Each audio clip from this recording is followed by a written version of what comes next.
urumva iyo ugiye mu kabari uhurirayo n'abasinzi uko biri kose nubwo atari 100% iyo ugiye mu rusengero uhuriramo n'abasenga iyo ugiye mu muryango uhuriramo n'abantu ariko umuntu uko umukuyeho umuvanye n'ubundi niko mutandukana noneho iyo mutandukanye uko biri kose mutandukana mwarabyaye abana b'umuzigo ku gihugu so nukuvuga rero ngo umugabo wo kuri social media sinamwemera kuko ndumva ntabikurura ngo mbyumve nkibibona ku giti cyanjye nararwaye n'ubundi umva mfite ukuntu ndwaye umwana kugira ngo ageze kuri iriya myaka baratwaye ikintu kinini cyane mu rugo uba waramureze igihe kirekire kandi bariya abana ntibari beza ngo tuvuge ngo n'abana bagize ibyago kuko twabonaga hirya no hino hari abahamyaga ngo n'ubundi basanzwe bakora umwuga w'uburayi numvise njye bavuga ko banapfuye n'umuntu w'umuzungu numvise yuko bananywaga n'inzoga ni inkuru ibabaje cyane cyane kuri buri wese wabyumva yakumva ko gufata umuntu ukamukora yicarubozo ntabwo ari ikintu cyiza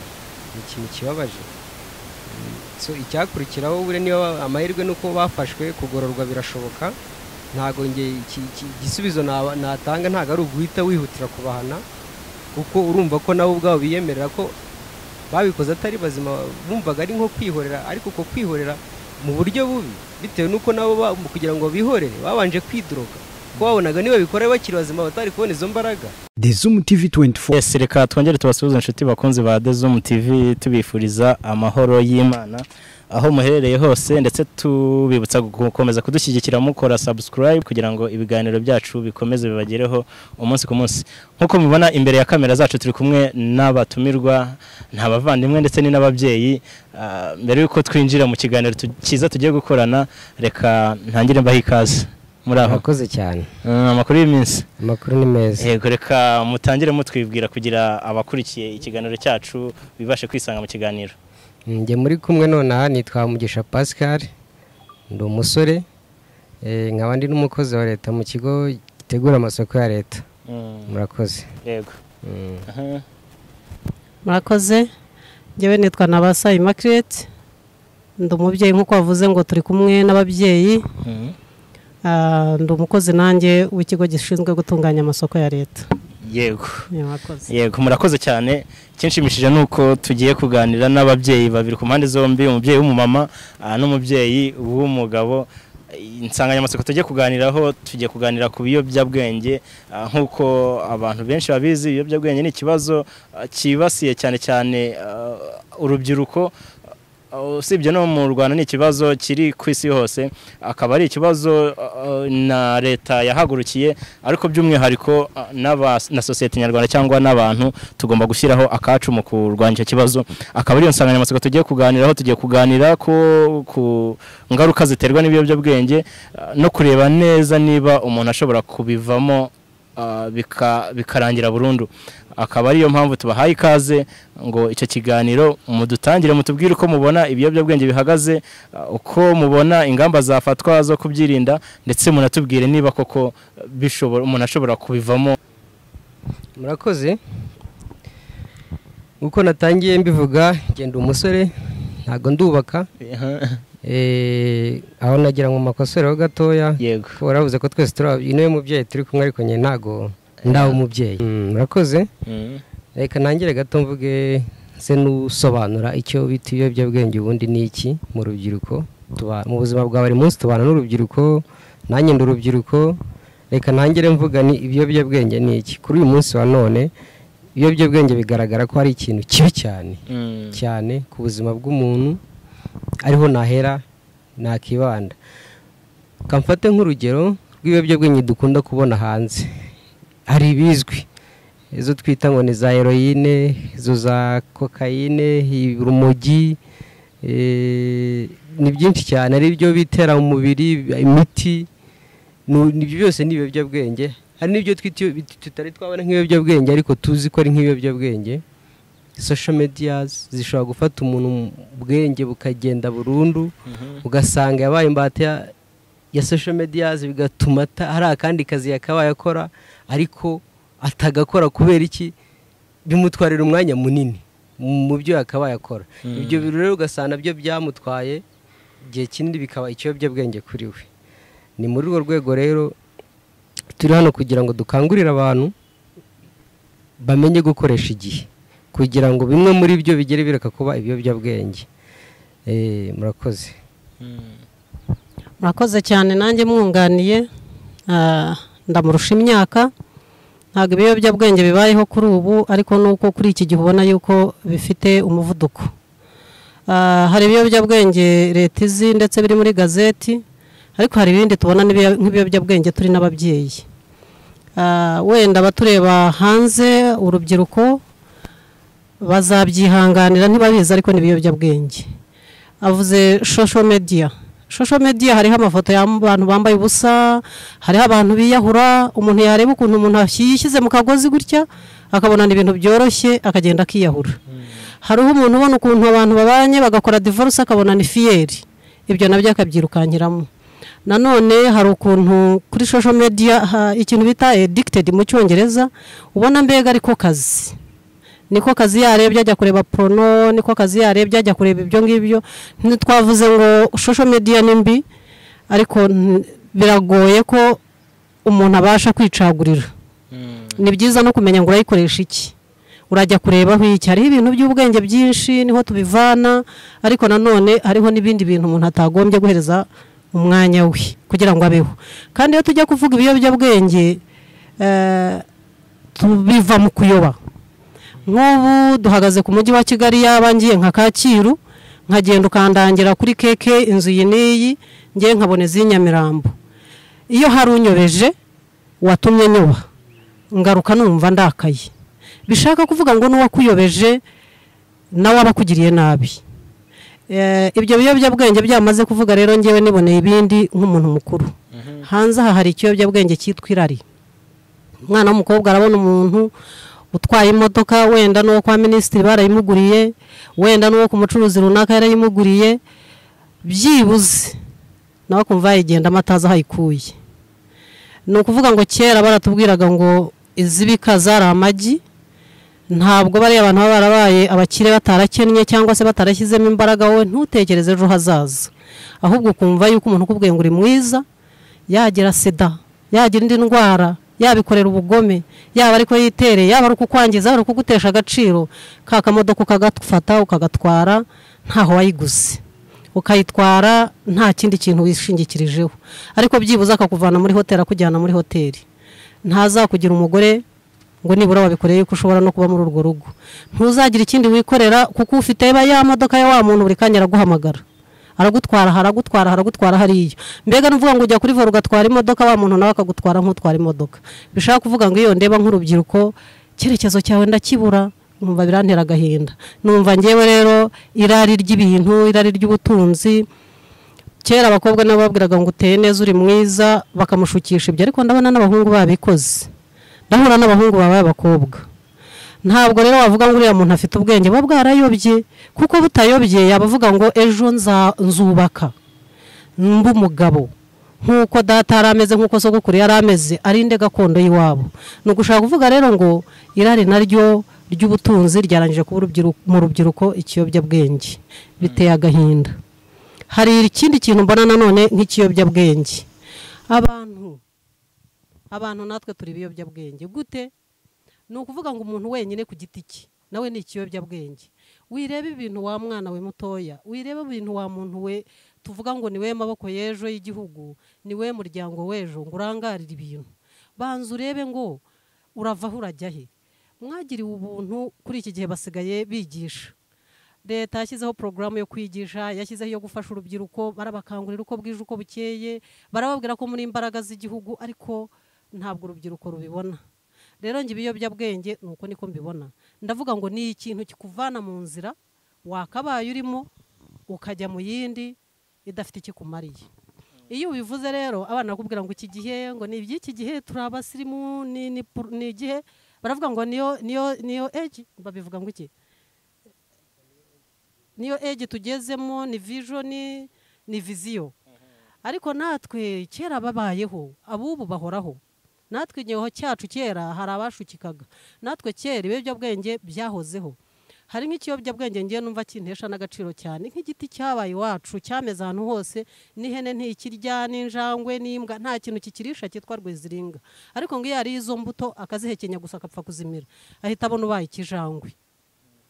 Tekereza nk'umwana muto w'umusore cyangwa w'inkumi ngo aba ari ikintu azi yuko ari buze kuba injangwe, barumva ngo ni freedom, ariko nyuma ya freedom nta buzima bundi buhari. Rero ndumva rwose ibiyobyabwenge bana bo kuri social media niho tubasanga. Mu rusengero ntitubabona, baza mu rusengero ntibabikora, nibo bakeya. Hanze aha ngaha ibiyobyabwenge biratumaze. Abana b'urubyiruko barakomplaininga ngo unemployment, they are not employed, nta kazi bafite, ariko n'akazi ntibagashoboye.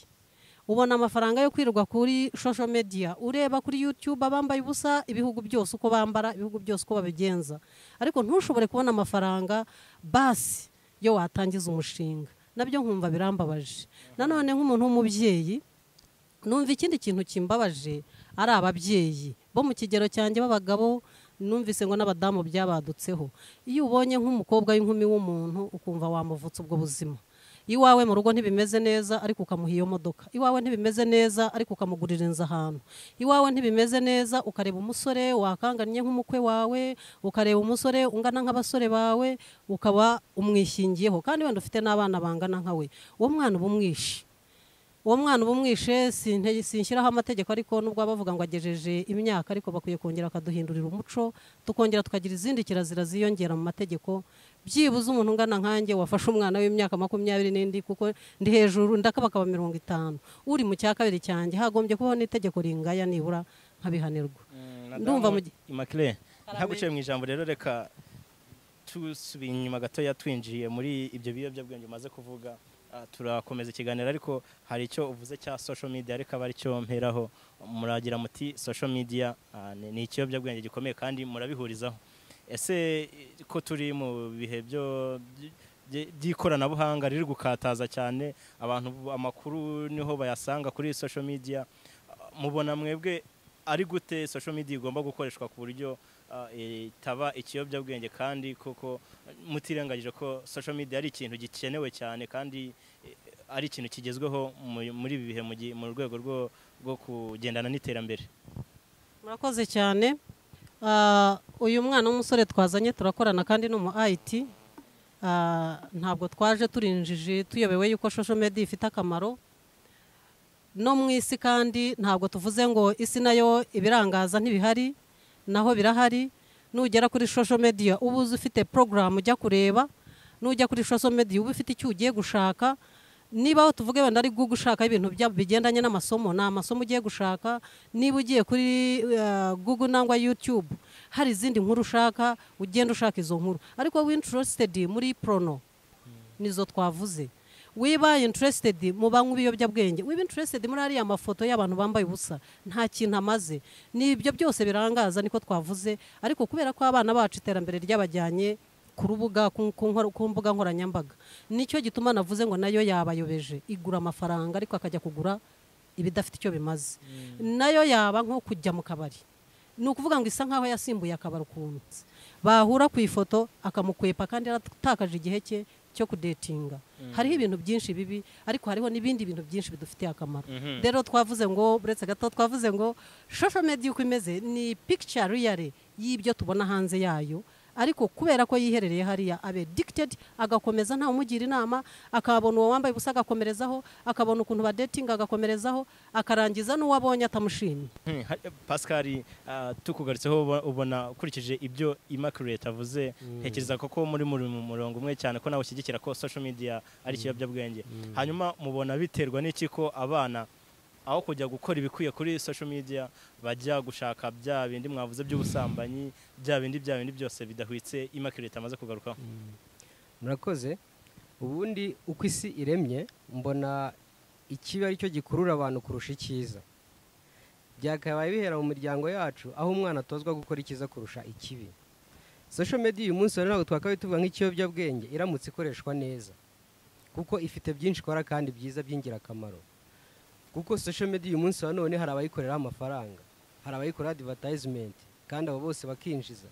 Niyo mpamvu rero tuvuga tuti social media iramutse ikoreshejwe mu gihe cya nyacyo, igira abantu akamaro. Uyu munsi hano turebwa nk'ikiyobyabwenge rero kubera yuko abantu bayikoresha mu buryo budakwiriye. Ugasanga njye mfashe amasaha 12 y'umunsi nyamaze kuri social media, mu by'ukuri nta kintu kizima mpakuye uretse kwirwa ndeba izo pornography, ayo mafoto y'urukozasoni. Ariko uyu munsi none ni programye nkakora akazi ka cyase ibindi nshinzwe gukora nkabikora neza, nkanongera nkafata n'igihe nkajya kuri za social media, ariko none ngiye nzi icyo nshakaho ngiye gukora. Muri make kuriya gufata umwanya munini uri kuri social media nibyo bituma ujya mu bidahuye uba addicted n'ukagera ukabura n'icyo ukagenda ugiye gushaka icyo washakaga, wamara kukibona ariko ukaba addicted ugakururwa n'ibindi bitagufitiye akamaro ukabigumamo, bityo ugasanga no social media ku muntu yaba addicted yamugize imbata. Kwa kuba imbata rero ni cyo mpamvu uvuga ngo social media yagutwaye ubwenge. Niba yagutwaye ubwenge already wataye umurongo wari urimo, tukayita ikiyobyabwenge muri ubwo buryo. Yego, tugarutse kuri Immaculate na hari icyo yagarutseho kirari. Reka mbanze mwunganire. Ntago twavuze muri rusange ngo social media ni kiyobyabwenge. Ahubwo nk'uko ubona hanze hari bimwe muri bya bindi twise ibiyobyabwenge, tukanashyiramo umuntu azatwumve nabi sinamuvuza izina, ariko kugira ngo umenye aho banywera urumogi ni umuntu, kugira ngo umenye aho basambanira ni umuntu, binyura mu muntu. None nayo turayigira nk'umuntu, ariko noneho ni ukuvuga ngo ni cano ituma wa muntu yagenda na kwa kundi kwameze atazi icyo ashakayo, cyangwa yakurikiye uwamweretse bakagenda bakamubwira ngo umva iyo ugiye udetinga mu muhanda barakubona ngo ino nkwereka inzira nshyashya. Ntabwo twavuze ko ari mbi, ahubwo ifite icyo tumariye. Ni nacyo gituma turaha kugira ngo benshi babyumve, ariko bamenye icyo bashakaho.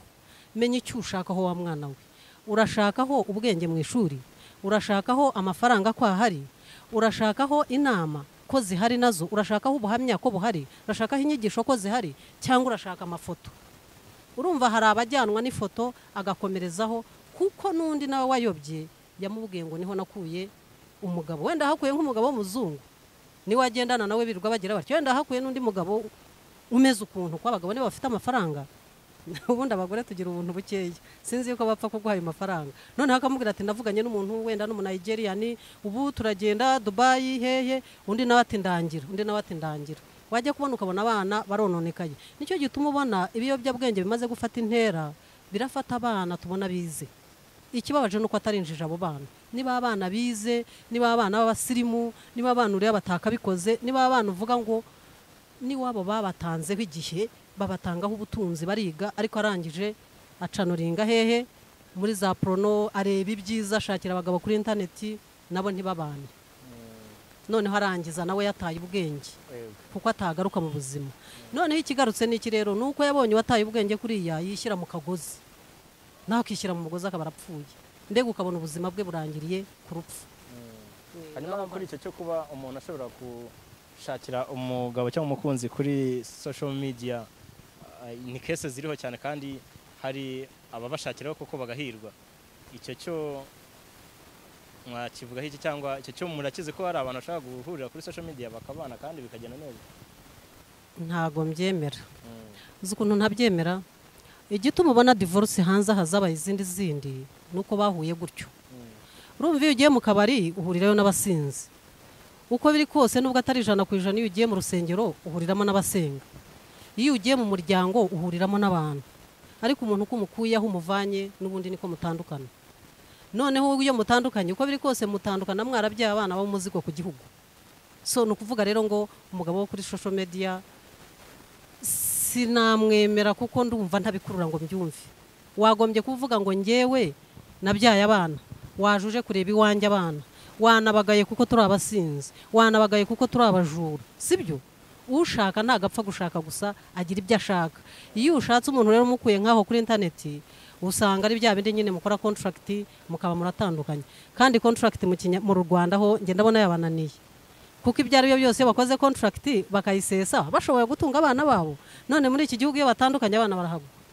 Nicyo gituma rero numva ngewe abakunzi bo kuri social media rwose mujye mubigaho neza. Kereka numubona ukamusura iwabo ukajya no kwamenya hariho, kamenya nana kurya akakurira abana aho uzabashyira, cyangwa ni wabona utahamenya ukamenya abana aho bazakomoka. Abantu bose bagomba kugira inkomoko.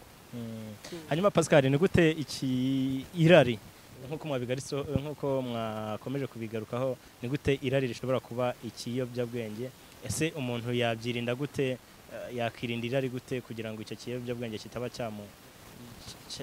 cyamwibasira murakoze irari rishobora kuba ikiyobyabwenge ku rubyiruko cyane cyane ndaguha nk'urugero uyu munsi wa none nshobora kwifata nkavuga ni mbonye wenda mugenzi wanjye X runaka aguze imodoka sinzi uburyo ayiguze ni urugero none nanjye nkumva mbaye inspired kumva ko nanjye ngomba gutunga iyo modoka uko byagenda kose inzira zose byacamo ntitaye ngo uruma ngize irari rya modoka nkamwegera nkamwaprocinga akanganiriza iki gihe baravuga ngo va mu buturage ngo uri mu Babylone wowe agatangira kujyana muri zanze ni ukuvuga ngo ngewe kuko wenda turi kuri level imwe se twiganye ari inshuti yanjye nkabona wenda ko yatezutseho gatoya kunkurura biroroshye iryo ni irari ngize ry'umubiri sibyo kuko nifuje ikintu kandi nkabona kukigeraho bizansaba imyaka myinshi cyangwa se bitanashoboka ko nakigeraho we agahita anyereka shortcut agahita njyana exactly ni irari ririnjyanye rinyobeje gatoya ntaye ubwenge nibagiwe inzira nziza narindimo mise ngenda anjyanye wenda kuri ngwaze y'amatabe se hari ibyo bateza sugar mami byose ni irari rishobora kujyana muri ibyo byose bishobora kugeza habi uburyo rero umuntu ashobora kubyirinda bihera mu muryango ku burere dusanganywe tuba twarahawe n'ababyeyi ariyo mpamvu bavuga ngo umuntu ava mu muryango ubundi aho mu muryango iyo umwana agize discipline agatozwa kumenya ikibi n'icyiza niho ava akamenya koko ese koko atozwa kumenya ikibi n'iki niho ava avuga ati se koko ndifuza iki ndifuza kuzaba iki mu buzima naca mu zihe nzira kugira ngo mbigereho icyo gihe rero iyo ufite navuga ngo ubwo bunararibonye mu mutwe wawe watojwe n'ababyeyi bawe cyangwa se n'inshuti zawe cyangwa se no ku ishuri aho wize ukabiha agaciro ukabiha umwanya muri wowe ubifatanyije no gusenga iteka ubona umusaruro kandi ukugeza ku byiza rero iyo uri umuntu w'umusore cyangwa se uri umuntu w'umukobwa ugatangira kwifuza ugatangira kugira iryo rari ese umbonye agakanzu keza uri umuntu w'umukobwa ukeneye kukambara ntutangiye gutegura inzira z'uburyo uzakabona kugira ngo ukambare ahubwo wifuje kubaza akana k'uburyo yakabonye ugize amahirwe make usanze yakabonye mu buryo butari bwiza ahise agutwara bikagenda gutyo aho niho hava ko dufatira ari nk'ikiyobyabwenge kuko rishobora gufata umubare utari muke w'abantu ukabageza ahatari heza muri ubwo buryo uko twabyirinda rero ni ugufata urubyiruko byanyura mu bukangurambaga nk'uko leta ibikora byanyura mu muryango nk'uko ababyeyi bagahora bari maso bakigisha abana babo ko ikintu cyose umwana azabona atagikuye mu biganza bye iteka bizamugora bizamugora kubona ingaruka mbi zacyo kuko iteka ikintu wakoreye ukakibonera umusaruro ukakivana mu mbaraga zawe nibwo ubona koko agaciro kacyo icyo wabonye rero ugikuye umuntu ari donation iteka biza bikurikiye n'izindi ngaruka kandi zitari nziza inshuro nyinshi iyo dushyize kuri pasente usanga hari ibiba bikurikiye kandi bitari byiza ku buzima bw'umuntu mwunganireho gatoya ku kiyobyabwenge kigendanye n'irari ngewe mfite urugero rw'abantu nzi abakobwa babonye imodoka ku bashuga dadi agashaka afite imodoka wowe ukamusanga uri umusore abasore bafite n'ibibazo ni ukuvuga ngo wowe umutunze nk'umudamu na shuga dadi nawe amutunze nk'umudamu kandi na shuga dadi arubatse bishaka kuvuga ngo iwanyu mu rugo muzagira amahoro makeya kuko shuga dadi arahamagara kuri telefoni kubera imodoka ye yamuhaye n'ubushuti bafitanye mbere yo kumushaka wewe wamushatse amahoro akaba makeya kuko n'ubundi ntacyo umumariye arimo kubakina mwembi babiri icyaho rero bibera ikiyobyabwenge kiba ari ikiyobyabwenge kuri wa mwana w'umukobwa washatse ntibiba bimworoheye gufata wa muntu wa kabiri nk'umusore w'ikigero cye ntibiba binamworoheye kugira ngo agaruke kwa wa muntu wamuhaye imodoka mbere ko nawe yubatse urwe rugo akaguma ari ahakinakina biba bivuga ngo nta cyemezo yakwifatira mu buzima icyemezo cye kiba kuri ibyo bamuhaye hagira nk'ako bapfa akangana amara akaba agiye mu rukiko nibura ngo abone yuko mwagabanuriramo hagati rego urumva uwo muntu nta n'icyo aba afite akifuza ko mwapasuriramo hagati agatwara 50 nawe ukajyana 50 byibuze akareba yuko yakongera akisubira mu buzima bwe yahozemo kera akiri umukobwa. Uwo mukobwa rero aba yarayobye rwose, nta bwenge aba afite mu by'ukuri. Ni ukuvuga ngo hari ingaruka z'icyo kiyobyabwenge cyitwa irari rero nicyo nanjye kukubaza. Ingaruka ku gihugu no ku muryango. Ku muryango ikintu cya mbere na mbere biba ari urukozasoni. Kubona umwana w'umukobwa muramushyingiye kuko ibindi ntimubizi, agezeyo nibo baba bari mu mabuwati, yasize umugabo mu rugo kandi yajyanye na wa muntu wa mbere yibitseho ku ruhande, niwe uteza umutekano mukeya. Ubundi usanga abagore b'abagabo babimenye nawe nibo baba bamenaho amazi.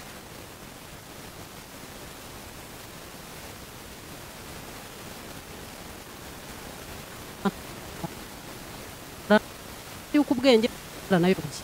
Erega bundi ubwenge bw'umuntu nubwo bavuga ngo buvana mu rugo, bwite umutima nama umuntu yavuga ubwenge karemano akamere nawe ububizi ko ukora nabi, ni nacyo gituma batabikora ku manywa. Rero uwo muntu mu muryango nta cyaba amaze kuko wabyaye ntacyo yamumarira.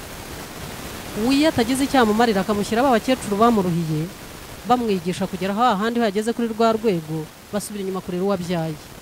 Iyo basubiye inyuma kurera uwabyaye bundi hari n'igihe nawe agenda agakubitana n'ikirwara, noneho akagaruka akazana umuzigo nawe bakamuvuza, wa muryango ugasanga ugarutse hasi. Niyo mpamvu nabwanira mu rwego rwo kubirwanya, akenshi mu nsengero mu miryango iwacu hakabayeho ubukangurambaga kandi bakanamenya ko ikibanze ni ukumenya ko icyo kiyobyabwenge nacyo gihari. Noneho mu burere duha urubyiruko rwacu nabyo na leta nayo biganira itanga umukangurambaga nabyo bikongerwamo kugira ngo byibura nkuko ku bindi biyobyabwenge hagenda haboneka izindi mpinduka, naho haboneka izindi mpinduka z'uko nacyo kiyobyabwenge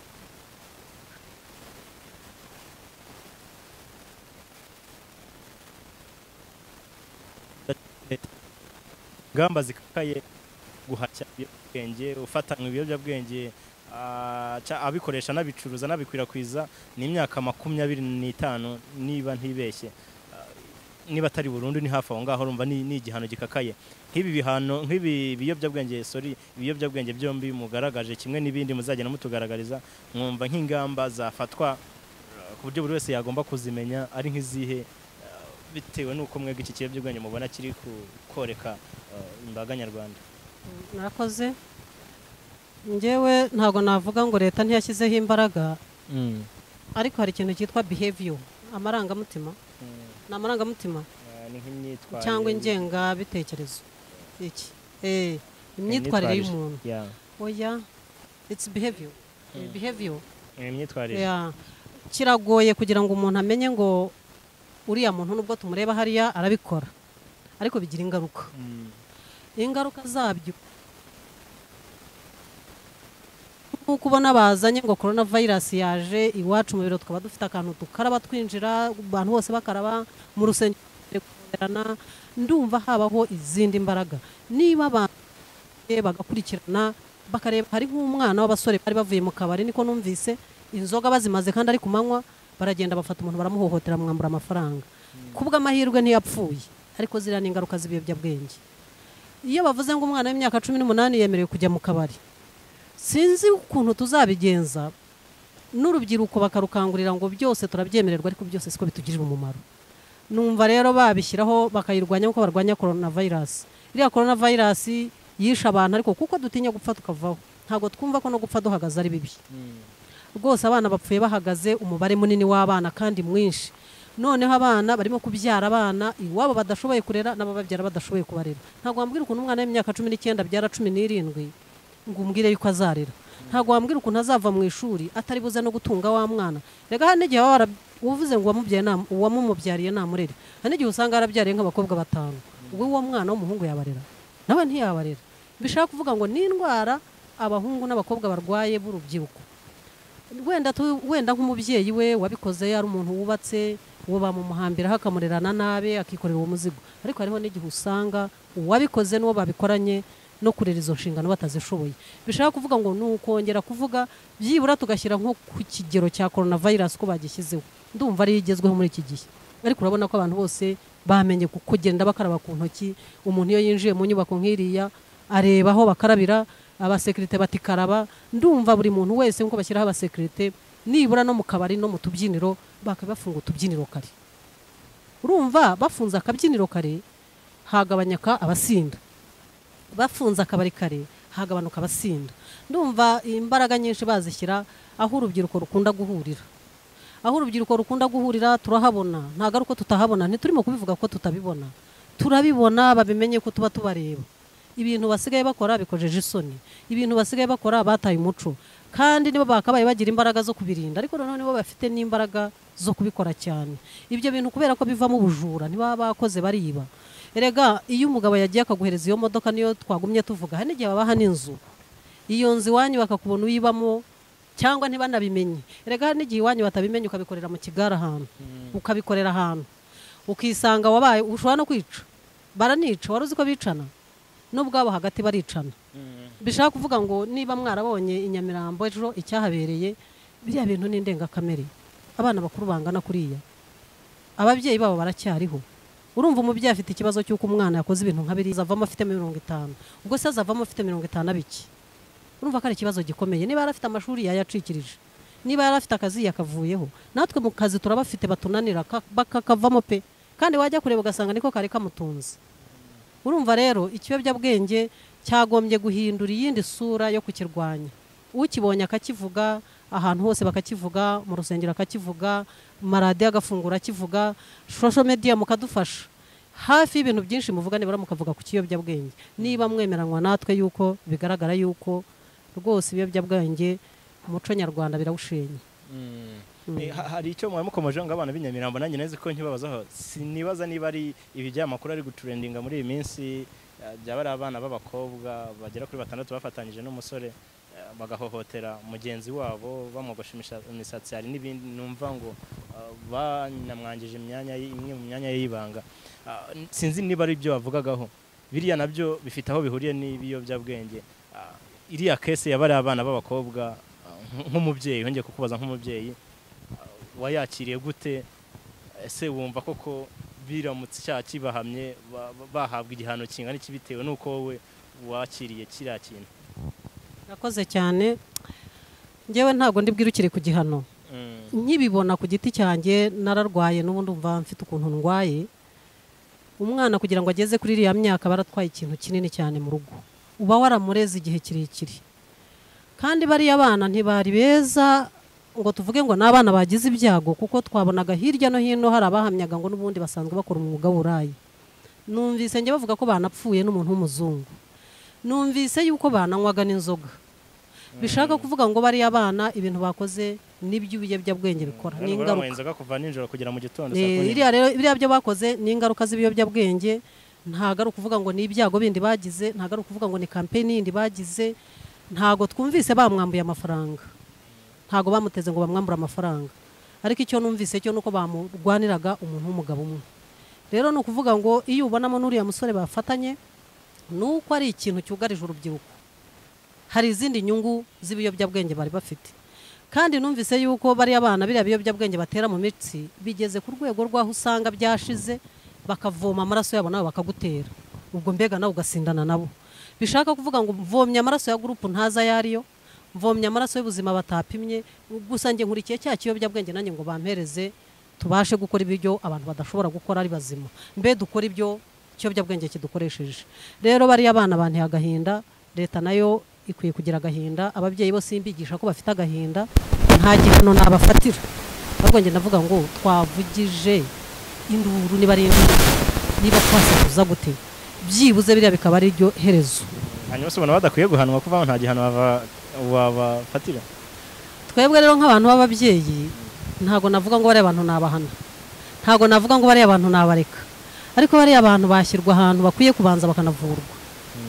Niba banabafunze ariko bafunga babavura, iyo myaka 25 yashira igashira nibura ari wa muntu ushobora gusubira muri society akagira aho atangirira ubuzima akongera akabaho. Ariko sinavuga ngo namufunga ngo yagize gutya na gutya, ahubwo n'ubu ndacyarimo kubatekerezaho nayo bibi.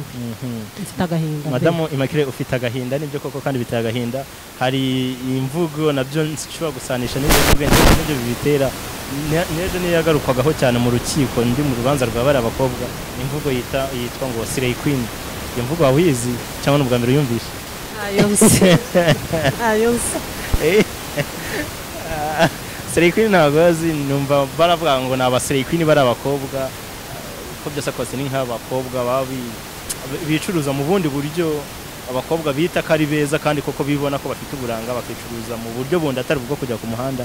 Ntekereza ko ari byo bavuga ngo Slay Queen. Ejo rero numvaga bavuga ngo ni Slay Queen, ibintu nk'ibyo. Hanyuma tugane kuri Pascal, nk'urubyiruko amaze kutubwira nk'umubyeyi, aragira ati birababaje koko byaduteye agahina nk'ababyeyi, kandi ngiye byaranandwaje ukuntu na n'ubu yabaye nk'umuntu wagize ihungabana kubera kiriya kintu. Nk'urubyiruko wowe, bari abana baracyari bato bose, uretse umwe numvaga ko afite umwana, ni umubyeyi ariko nawe aracyafite imyaka mike. Wabyakira ute wumva kiriya gikorwa cy'abari abakobwa ndetse harimo n'umusore umwe, wowe wabyakira ute? Murakoze. Mu by'ukuri njye mbibona nabisomye ku gitangazamakuru kimwe, nahise mbona nyine ko nibyo twiga tuganira n'abandi bantu muri rusange. Mu by'ukuri ni ikimenyetso kigaragara ko ziri ingaruka zo kwitoga nk'umuntu ukiri mutoya, kuko iyo ugeze aho ufata ibiyobyabwenge ukageraho unanirwa kwikontorora, ukumva ko gukora ikintu kibi ni ubuzima busanzwe nta kintu bigutwaye. Kuko ntekereza ko iyo baza kuba ari abantu bazima muri mindset yabo, ntabwo bari gufata umwanzuro wo kwicuruza umuntu mugenzi wabo, kuko nawe ibyo yakoreraga mugenzi we uyu munsi wa none we ntiyakifuza kubikorerwa. Ubwo rero ni ukuvuga ngo ufata umwanzuro ugayitse bitewe n'ibiyobyabwenge. Ni inkuru ibabaje cyane cyane kuri buri wese wabyumva, yakumva ko gufata umuntu ukamukora yicarubozo ntabwo ari ikintu cyiza, ni ikintu kibabaje. So icyakurikiraho bure niyo amahirwe nuko bafashwe, kugororwa birashoboka. Ntago igisubizo natanga ntago ari uguhita wihutira kubahana, kuko urumva ko nabo ubwabo biyemerera ko babikoze atari bazima, bumvaga ari nko kwihorera, ariko uko kwihorera mu buryo bubi, bitewe nuko nabo kugira ngo bihorere babanje kwidroga, ko babonaga niba bikora bakiri bazima batari kubona izo mbaraga. Urumva rero ni byose ni uko kugaruka ku biyobyabwenge, ibishoboka byacika burundu kugira ngo dukumire ingaruka nka ziriya kuko urumva bariya ni bamwe babikoze. Ushobora gusanga n'ahandi umwe yafashe undi akamwica, wenda aho ntitwabimenye kubera izo ngaruka zigenda zibaho zo kwidroga mu mubiri, kumwe ibyo bintu bitadufasha agaciro bituma duta ubwenge. Urumva rero kiba gikenewe kuri bariya abana b'abakobwa baracyari bato, ni imbaraga z'igihugu, ni ababyeyi b'ejo. Ntabwo ari ukubahana, ntabwo ari cyo kintu nabona cyihutirwa cyane, ko urumva wenda iyo baza ko bafite n'umugambi mubi, buriya mwana baba baramwambuye n'ubuzima, babajyana mu kigo ngororamuco, leta yarabyubatse birahari, bakigishwa, tukareba ko noneho bagarura ubwenge bakaba abantu bazima, noneho bakaza batanga umusanzu ko bafite n'ubuhamya wubaka igihugu kurusha uko yajya gusenya agira nayo bagenzi be, kuko bose tugasenyera umugozi umwe. Hanyuma Mme Immaculate, tugenda twerekeza ku musozo, hari ahantu wegeze ukomoza ngo no mu buto bwacu cyangwa natwe mu ibyiruka ryacu ibiyobyabwenge byahozeho, ndetse na mbere yanyu byahozeho, na n'ubu biracyariho. Hanyuma mu magambo make yamugereranyije mu gihe cyanyu mu kubyiruka kwanyu n'ubu ngubu, nubwo mudakoze cyane ariko hari ibyo muzi kuturenza, na n'ubu ngubu mubona ikigereranyo cy'izamuka ry'ibiyobyabwenge cyangwa mubona bihagaze bite mu magambo make? Akoze cyane. Sinzi ba bantu bese ngo ni ubise gute ba bantu Slay Queen. Urumva ikibazo mbagarukeho nuko n'abantu baba bazi bakabihorera. Ibyo ari byo byose nibo bazi ukabihorera ugatega yuko bazakora nka biriya, tuzabibazwa. Abari babizi. No kuvuga ngo leta yagashyizeho ingamba zihiga bameze nkabo, bakanahugurwa hakiri kare, bakagororwa hakiri kare, kuko numvise ngo ibiyobyabwenge igihe ubinyoye bigushiramo n'ubundi bwose hashize igihe kirekire kijya kungana n'igihe ubinyoye. Rero ngewe inama nabagira, kera tukivuka tugikura, sindageza 50 ariko ndabura gake kwigeza, kandi si ntago nabyirukiye mu cyaro cyane ngo nkubwire ngo ntago nzi umujyi. No kuvuga ngo busirimu turabuzi, ibintu byo batungira by'amaso byose turabizi yuko bishoboka, turabizi ko ari byiza, ariko twese tubigeraho bitunanije, tubigeraho kandi cyo uruhiye ukigeraho wumva ko ukigeze ukanakirinda. Rero no kuvuga ngo icyambere bakwiga kurinda ubuzima bwabo, kuko natwe baratubwiraga ngo nugenda ukagendane n'abahungu. Se buriya mwari muzi kuriya kuntu abantu b'urubyiruko birirwa akaboko ko, kandi abana b'abakobwa bamanitse amaboko ku bahungu bafite feelings, bariyumva ukuntu, bakwiyumva bakiyumva bari bonyine baregeranye cyane.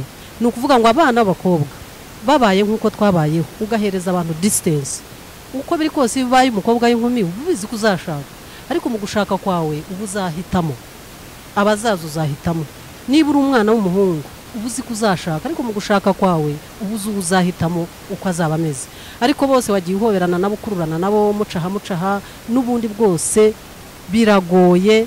Imyifatire y'iki gihe kanayivugeho, baravuga ngo n'ubusirimu, mukaba bufasha inzira ugiye gusura umukobwa iwabo, wenda wabona iwabo hatagende kukajya muri geta akagusangamo, nagusanga muri geta ukamutera inda arabeshya ngo barankingiranye. Nta nduru yavugisha, ariko yibutse kuvuga yuko bamufungiranye yabyaye.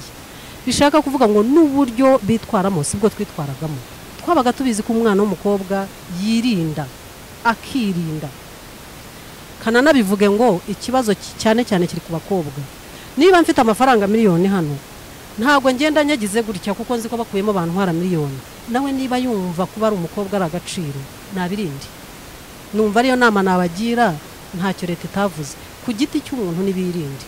Wirinde we mwana w'umukobwa, bavuze yuko uri mwiza, unirinde ubwo bwiza buzakugeze ku muntu mwiza ushaka, cyangwa ku muntu ufite n'ubwo butunzi ushaka, cyangwa nawe ubwishakira. Ariko nta muntu mwiza uriho kugeza ubu. Nanjye ngivuka baratubwiraga ngo beautiful ones are not yet born. Ni wumva yuko waba uri mwiza uyu munsi, umenye ngo ejo hazaba hari beza kurushaho. Kandi bari abana nabo wenda tubababarire kubavuga turekera, kuko nabo ni Abanyarwanda bari beza, ariko kugeza ubu buriya ntabwo bazongera kuba beza. Ni ukuvuga rero ngo kuba mwiza n'icyo urinze muri wowe, ikiguhesheje agaciro. Rero ku gihe cyacu urwo rumogi rwabagaho, ariko ukumva ko ari rubi. Twumvaga bavuga urusimba, ariko ukabihungira kuri. Bavuga abahungu ukagendera kuri. Abakurembuza bakakurembuza ugacaho ukagenda, ukirinda. Kandi iyo wirinze nabo ntabwo numva batagukurikirana. Ukubwiye ngo uri mwiza ugacaho ukagenda, ntabwo ejo yongera. Ariko ukubwiye ngo uri mwiza ukaza ukamwegera, aba yakubonye. Kandi yakubonye agusigaho, ubwo akagusigira batarakubona agashaka abandi. Hanyuma Immaculate tukiri aho ngaho, umuntu yakubwira ngo ni mwiza ugatambuka ukagenda. Ye uratambuka, none se uri mwiza so what? Wakora iki se? Oya, ariko njyewe iyo uje ugahura nanjye ukambwira ngo ndi mwiza, oya, nibura wambwira ngo waberewe. Ndi mwiza se gute? Ndi mwiza gute? Kuba mwiza bifite icyo bishingiyeho. Ngomba kumbwira ko ndi mwiza kubera ibyo wenda nagukoreye. Ariko ntabwo wapfa guhura nanjye ngo umbwire ngo ndi mwiza. Kibuze wambwira ngo waberewe, wambawe neza. Ariko iyo umuntu akubwira ngo uri mwiza, uri umwana w'umukobwa ubibwiwe n'umuntu w'umugabo, byanze bikunze nyuma haba haherekeje ikindi kintu. Icyo kintu rero iyo ugiye ukurikiye ubwiza bwawe, urangira unabuhasize. Kandi abeza ntibaravuka, ubwo icyamaze kugukorera yongera gukomezamo agashaka abandi mwiza. Kandi abantu bararindana. Iyo wirinze uburinze abandi. Hari commentaire cyangwa akandi kantu mwamutavuze mwarenzaho mu byo tuvuze ku biyobyabwenge? Icyo twavuga kuri nge nkanjye ku giti cyane nka Pascal, nka gusaba akantu gakomeye cyane mu biganiro mukora, ako kantu ni kakabure. Niba wazakagira jingo y'ikiganiro cyawe simbizi, ariko akantu ko kurwanya ibiyobyabwenge kagahora karimo, kuko ukwibutsa abantu niko barushaho kubona ububi bw'ikintu. Murakoze. Ako nge nakongeraho, ari abakobwa ari abahungu, uzumva ko ibyo twavuze byagira akamaro, uzumva yuko byamuyobeye, uzumva yuko akeneye inama, nushaka gusenga azaze tuzasengana, nushaka izindi nama azaze ndazimuhereza. No mu kazi harabo njya nzihereza kandi bigatungana, nkabona haraho bivuye haraho bigiye. N'uwo byari byarananiye mu rugo hari igihe bijya ku murongo, kandi bakamenya ngo mu isi ntituri ba marayika, uretse guhora twumva ijwi ry'Imana, twumvira ababyeyi Imana yaduhaye, twumvira abakuru. Murakoze cyane. Nawe utarakanda subscribe, kanda ako kamenyetso k'umutuku kanditseho subscribe kugira ngo uzajye ubona n'izindi video zitandukanye utasanga ahandi. Turabakunda.